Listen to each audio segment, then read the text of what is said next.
Hi all, it's Asjid from South Asia Tech. Today I will show you how to use the mask option which allows you to turn widgets into mask based objects and apply shapes to them that hide parts of the content, just like I did with this image. Masks are easy to use and can be applied to any element you want, like an image, video or Google Maps widget to create stylish design that really make your site stand out. So let's dive in and see how it works. For this tutorial, I will be working on this free landing page template from our library. Let's start off by dragging in a simple image widget. Then choose your image. In the style tab, I will go ahead and add a cool hover animation just to bring it to life a bit. Okay, looks alright, but it's a bit plain and doesn't really fit in with the rest of the design. Turning it into a shape by applying a mask to it will certainly make it stand out.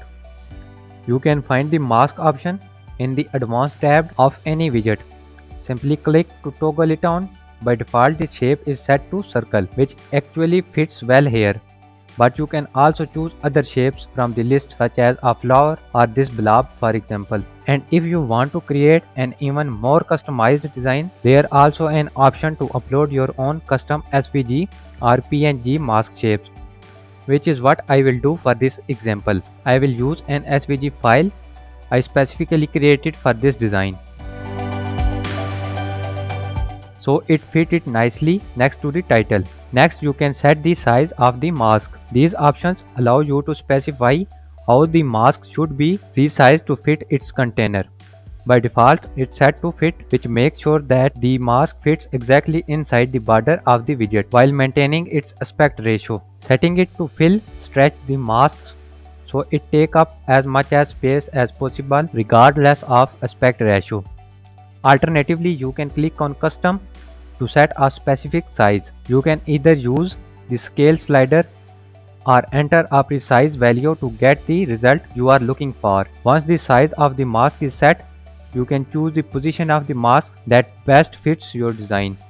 You can also set the mask to repeat itself in a variety of ways.